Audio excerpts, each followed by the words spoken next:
Hey, eyes and chatting there, my friends, and welcome to another exciting episode of the I Give a Damn podcast, brought to you by Fluorescene Media, the same company behind ODs on Facebook.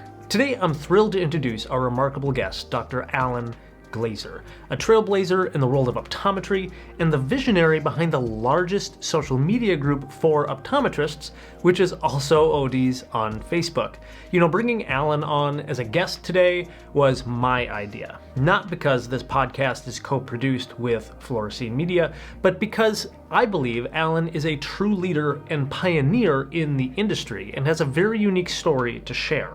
And that's one of the main things I really want to highlight in optometry are the people and the doctors who clearly give a damn about our profession and everything in it. And in today's episode, Dr. Glazier brings a wealth of knowledge and experience to our discussion, first giving us an exclusive behind-the-scenes look at how ODs on Facebook was founded, including the challenges he's had to face in managing a community and marketplace that has grown to become such a powerhouse of knowledge sharing, networking, and support for optometry. But then we also dive into Alan's groundbreaking research, particularly in the field of presbyopia and cataract development, for which his cutting-edge theories about lens pressure may have the potential to revolutionize how we understand and even treat these eye conditions in the future. Then we even touch a little bit on Dr. Glazier's talent for invention and patenting his ideas, as we'll uncover some of his experiences in bringing these innovations to life. So, without further ado, please smash that like and subscribe buttons, and here we go with Dr. Alan Glazier. Well, Alan, thank you so much for being here. This is just always a great honor. I know you and I met a few years ago, and we've had some good chances to talk, but I'm really just excited to kind of share a little bit more and dive deeper into kind of your story, because when I first heard of you, or ever just even knew your name, was just as this guy who started ODs on Facebook, and that was it. But there's clearly a lot more. We all have our different history and motivations. And just for our listeners and viewers, could you kind of give us your story? How did you get into optometry? I know you had adventure in private practice and are still somewhat involved in that. Could you kind of give us like your backstory? Yeah, so thanks, Joey, and great to be on this side of the microphone finally. You know, thanks for everything you're doing for the industry and for us. And when you know, with I Give a Damn, it's great. It's turned into something I couldn't even imagine. So we appreciate you as well. I'm a grunt OD who's been in the trenches for 30 years in private practice. We could go into that, but there's a lot more to talk about. 6 years ago, I sold to Kepler. Mm-hmm. And help build that organization as a business development executive. So I got to see optometry from a different side of things. And I'm always someone who's liked to network, and I'm very social, and I've always liked to connect with colleagues and discuss practice management and clinical stuff and have fun. And in doing that, I participated in what were the old-fashioned kind of forums, early 2000s. Yeah. I got out of school in 93.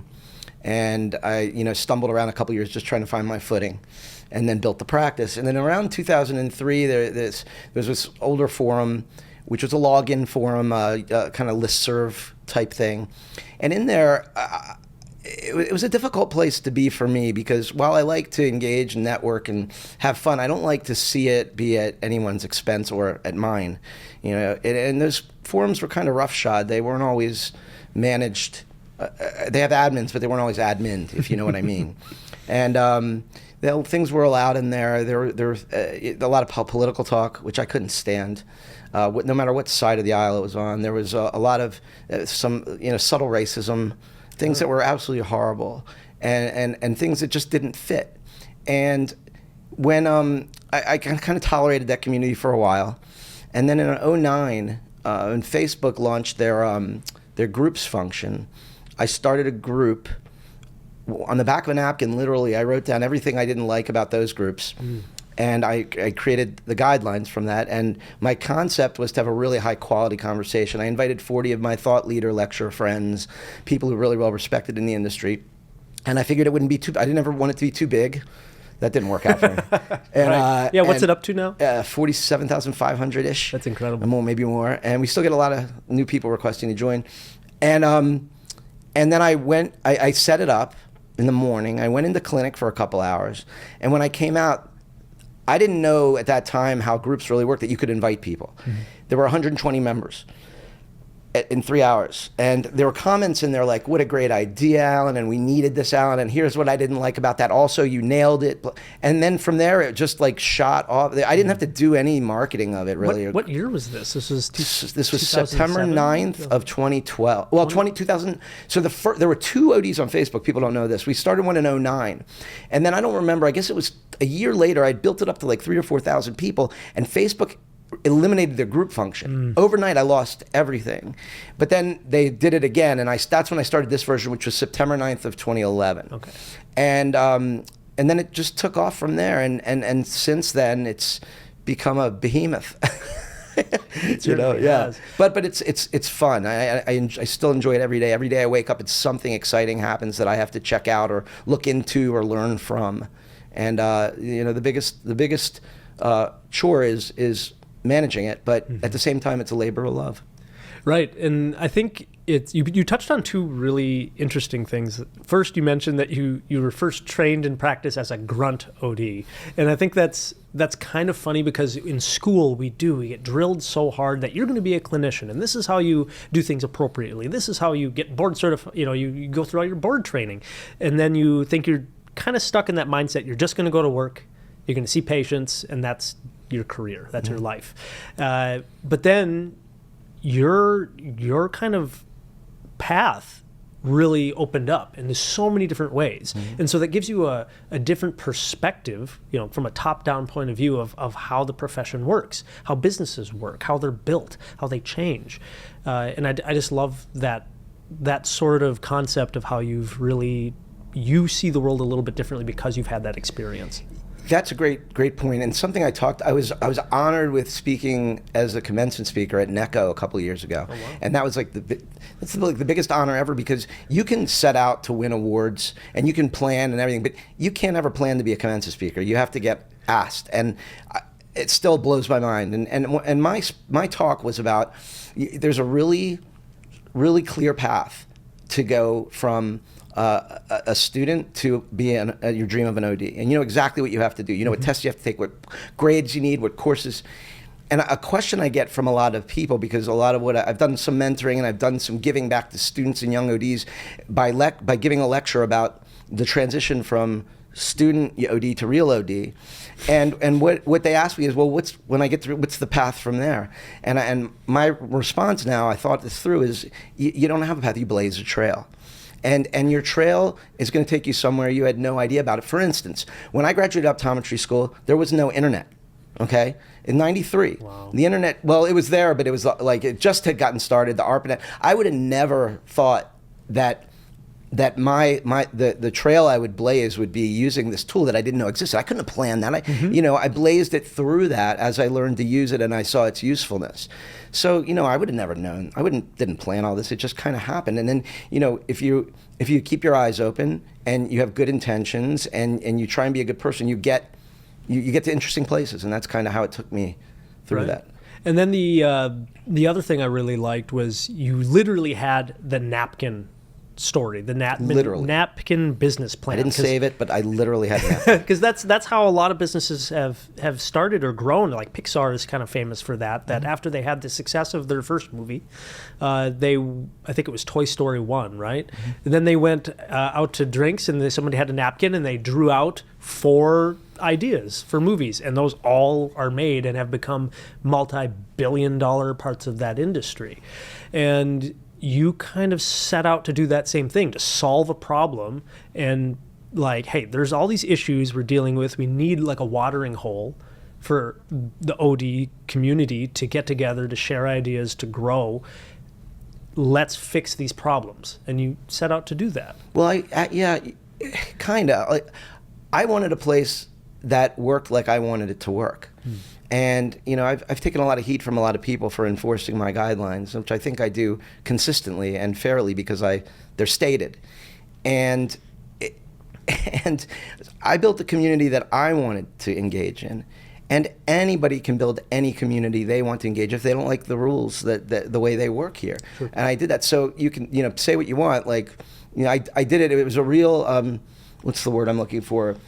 It was real pure what I set out to do for me. Mm-hmm.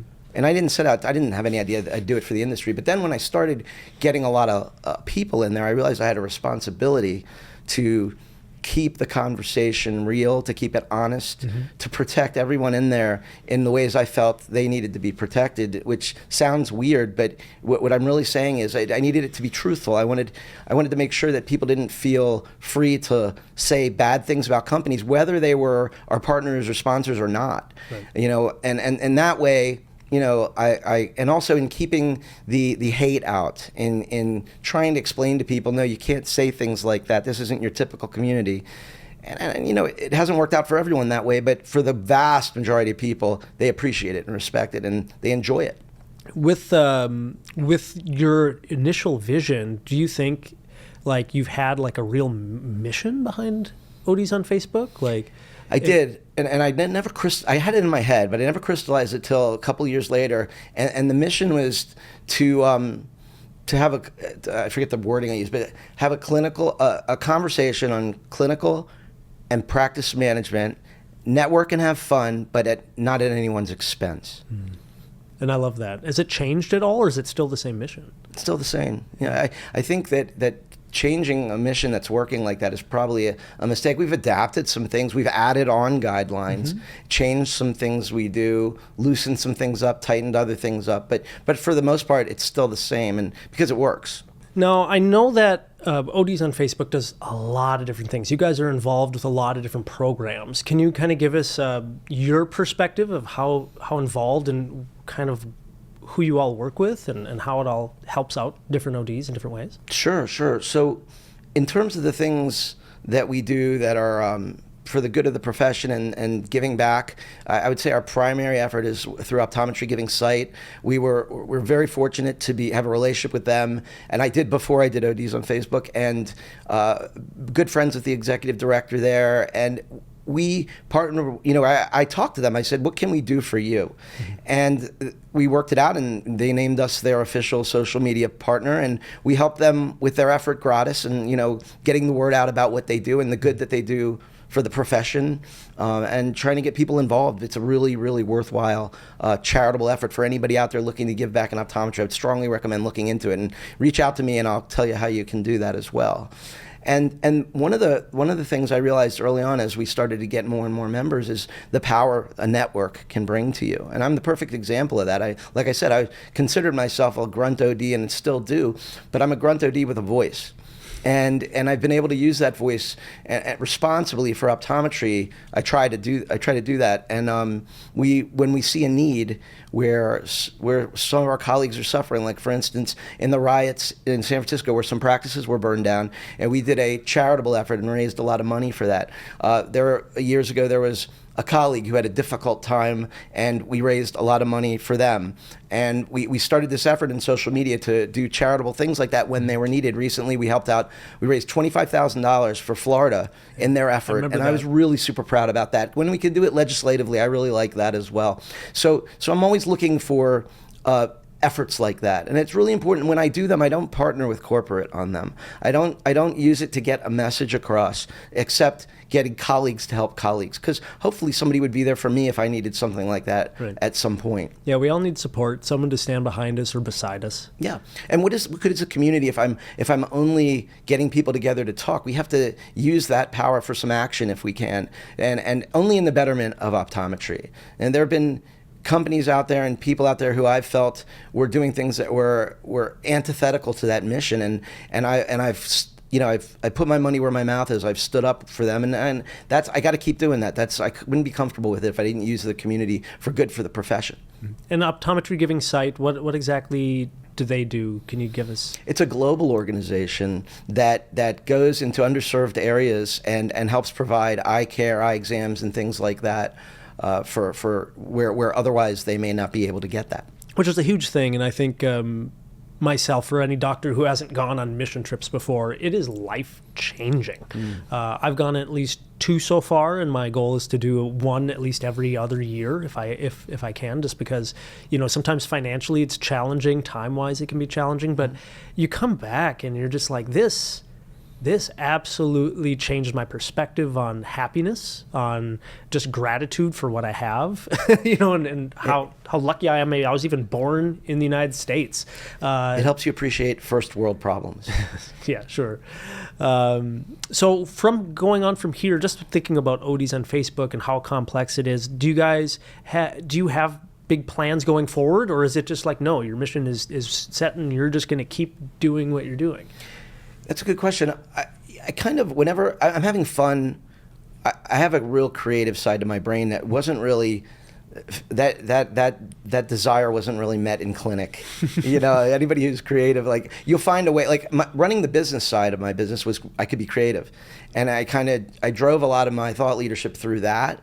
But in clinic is what it is, and some people use that part of their brain and they love that. For me, I needed a little more, so whenever I see a need, like, I'm good at identifying unmet need, I think. And when I see a need or something I can develop that hasn't been done before, I like to do it. Like, for instance, I wanted to launch a job site, but there's a lot of job sites out there and they're all done with the same model. And we just launched, it took a year to think about it, but I came up with a new model for a job site. We don't have to get into what that is, but it works very differently. And I think it's needed. And then I don't think the old model, there's certain constraints with it to make it not work as well as it could. And same thing with the new properties we developed. With the help of Dave Miller and a couple of team members, we developed a new take on our blog website, like on developing it into a editorial space that people could really learn from. And that's going to be launched very soon. It's called The Mood, the meeting place for optometric discussion and discourse. I think I got that right. OOD. So it's really cool. It's a cool concept. I didn't come up with that, but when they came to me with that idea, I'm like, this is perfect. We really need something. So anything that has an unmet need that hasn't been done before, I'll push it forward. And if there's ever if there's like a typo and there's something we need to clarify, we'll put it in the show notes. Yeah. But so that's great to know that we have something else to look forward to in terms of our own education, kind of training, camaraderie, in that sort of respect. I know beyond ODs on Facebook, I've heard or I've seen some posts of your own that you've been involved in some level of research or just your own kind of publications on presbyopia. Is that correct? Yeah. So I've done a lot of my own self-motivated research, and sometimes with partnerships. But I have a lot of ideas. I have a lot of background in science. I was heavily involved in college in physics and microbiome and all these things. And so I like to try and apply that knowledge to optometry. And I years ago, I came up with an idea for the first IOL that was not dependent on the action of the ciliary mechanism. And I moved that through, raised a lot of money, took it to trials in Europe, and then the economic situation changed. We couldn't raise any more money and the company went under. But it was fun while I did it. I got a few patents out of that, and always within the presbyopia space, because I always felt that I always studied intensely the biology of the lens and the mechanism of the action, the Helmholtz theory and all the other theories. And I just thought that a lot of it was wrong, especially when it came to what presbyopia and cataract actually are and how they should be approached if they wanted to be pharmacologically all fixed. And of course, I think Helmholtz is right. The hardening lens, but why the lens hardened isn't, if you really, really know your stuff, it isn't explained well. If you ask 9 out of 10 PhD researchers what the cause of presbyopia and or cataract is, they'll tell you it's oxidation, and they stop there. And if you ask, the greatest cataract surgeons in the world, and I've done this is how I know, they'll stop there too.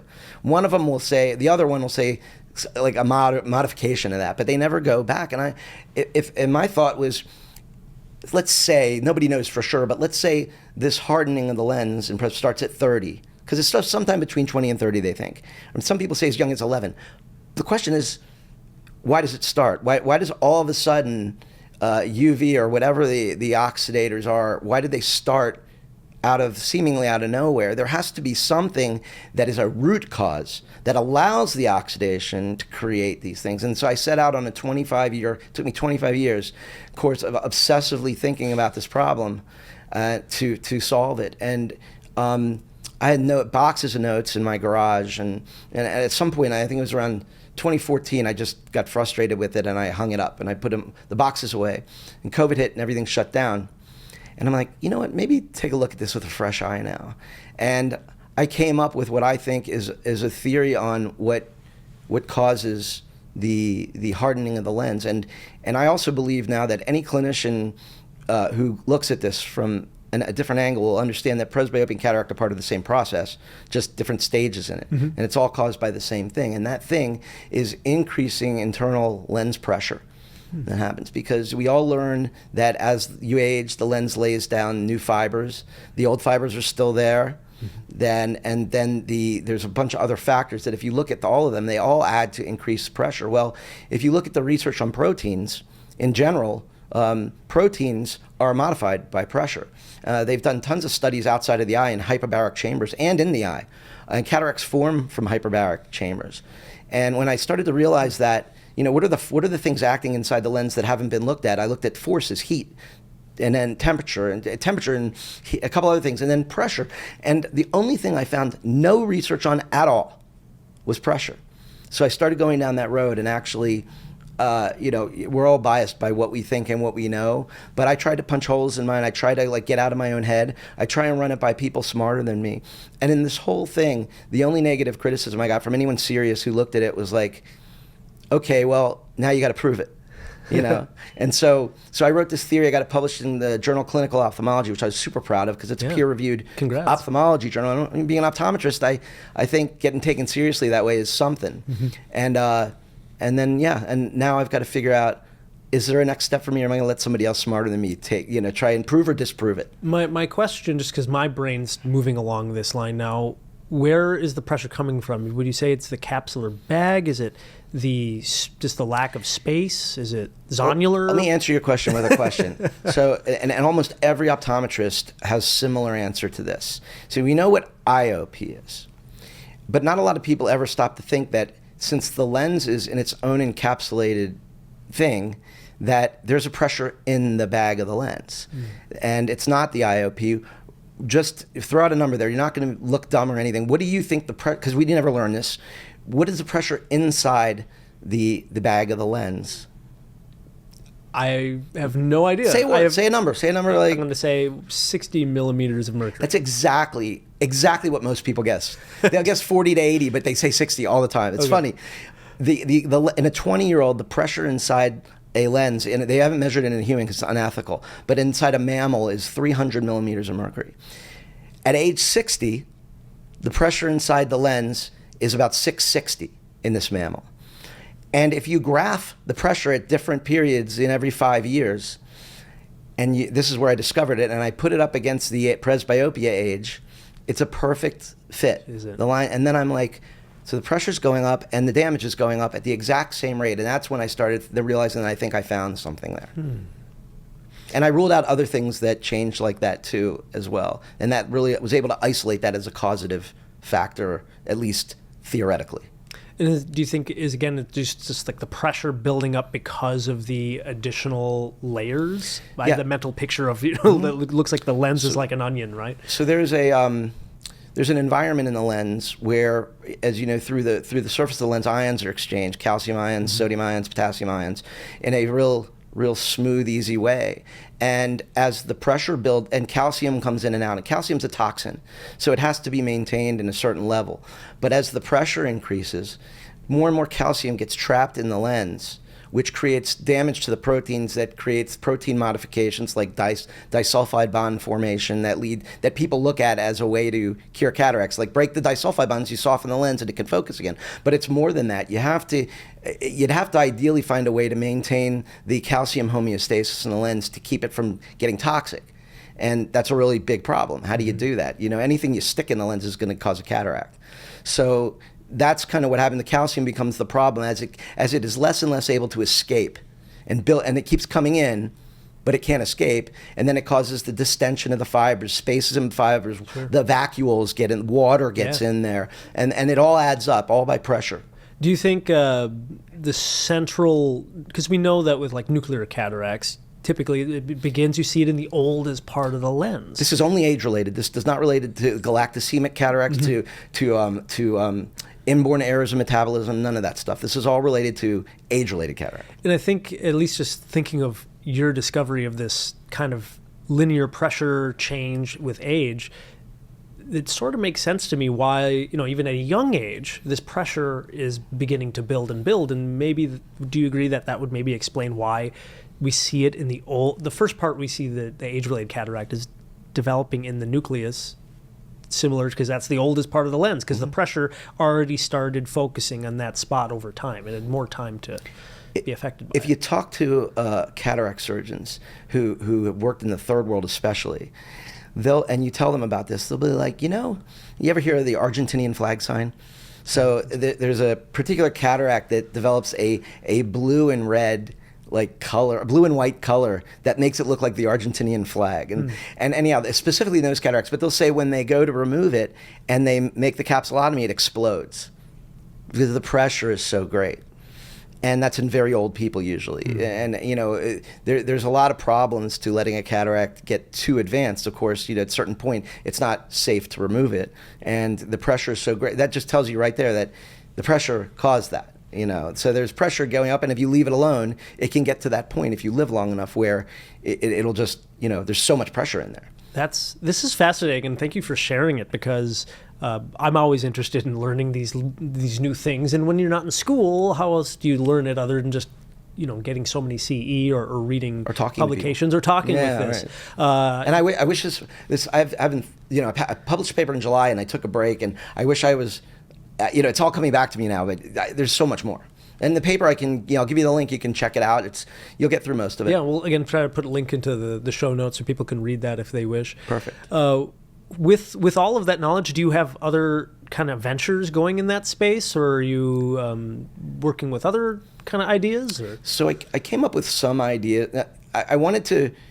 The next step for this would be to do an in vitro study and compare lenses by putting them under pressure and doing control lenses, and then looking at the protein modifications through chromatography. And I came up with a budget for that. I filed some patents to protect the idea. And lately I'm tired. I feel like I came out with this theory, whether it can be proven or disproven. I feel like I did what I wanted to do. Like, I set out to come up with a new theory that I really believed in, and if it can be disproven, that'd be great, because then they can check that off the list too. But now I can either prove it or not. And so I filed the patents.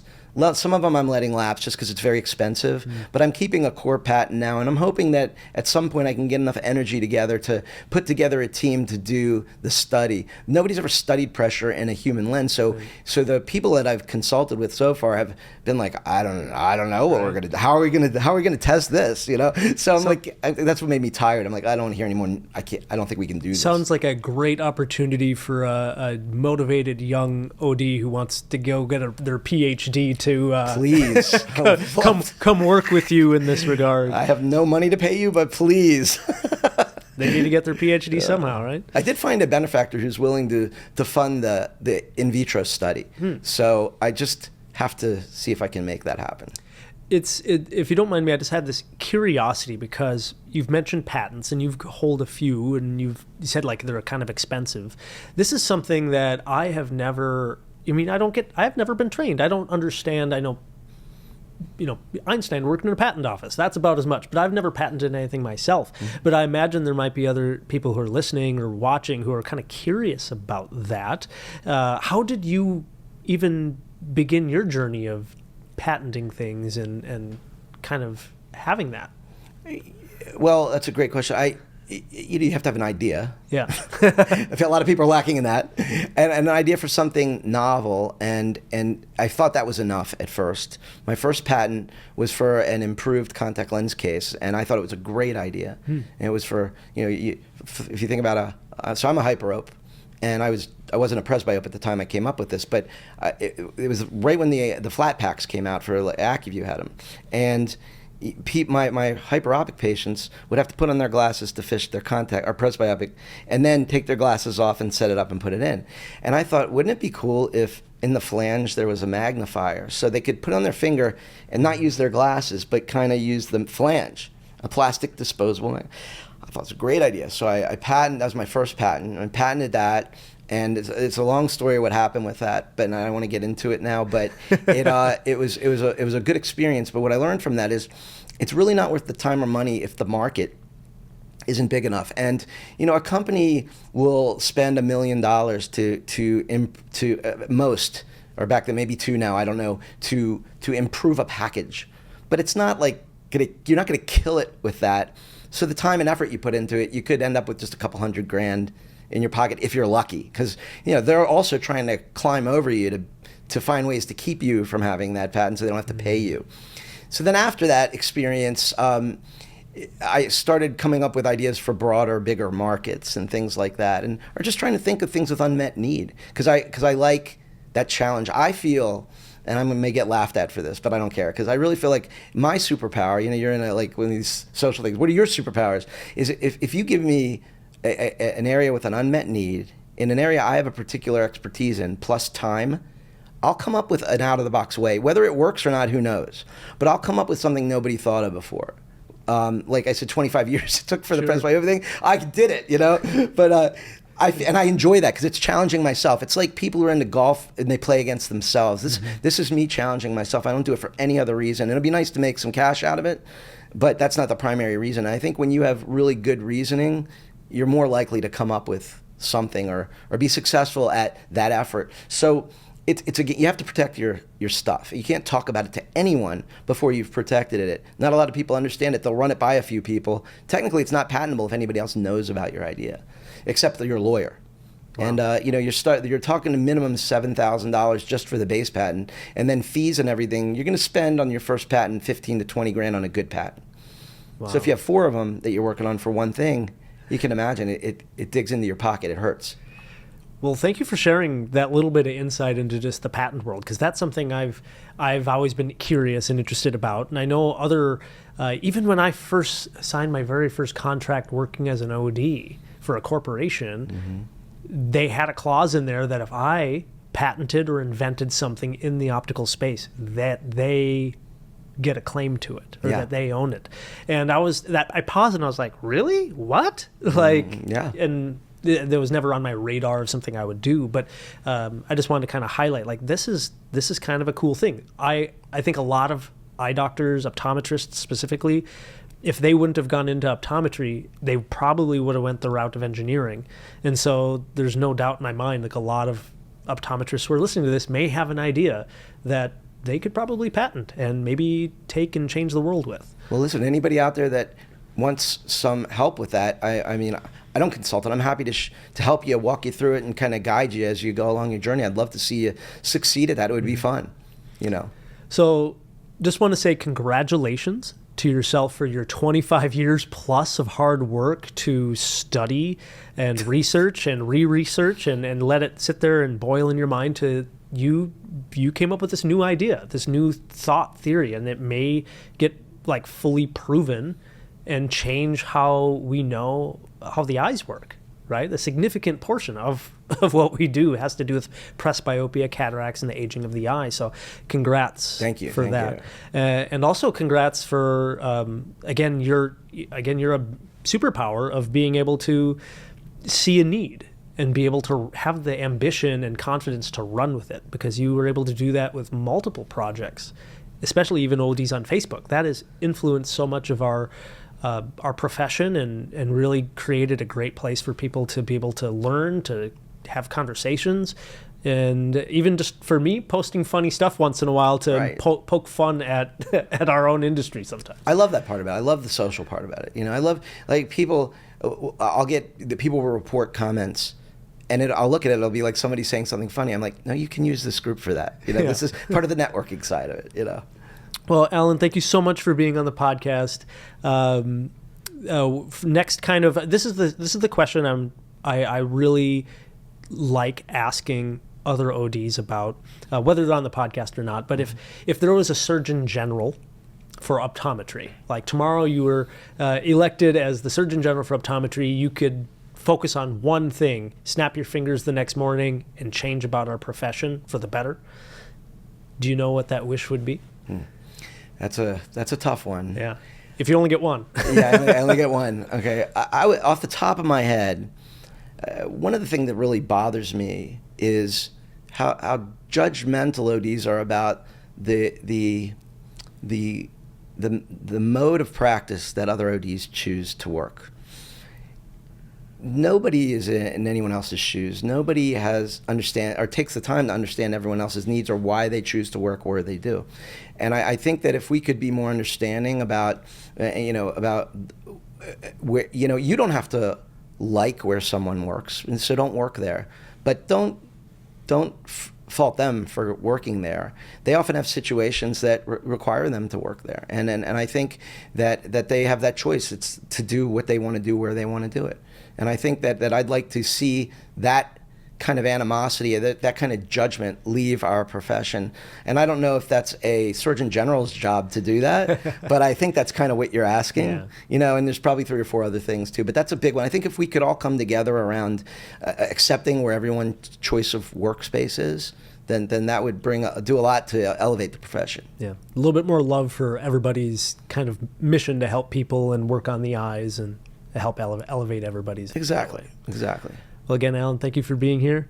Thanks, Joey. Thanks for doing this, and thanks for not throwing too many hardballs at me. Great. And we'll talk to you later. All right, great. Thanks. So that was our conversation for today. Thank you for joining us, and if you are enjoying the podcast, please do yourself a favor by following us on your favorite streaming service or subscribing to the show over on YouTube. And if you're someone who is finding value in this content and equally gives a damn about the profession of optometry, then please do us a favor and leave us a review on whatever streaming service you normally listen with. This will really help us out and help out other professionals find this content. Otherwise, thank you for listening in, and I hope you have a fantastic day.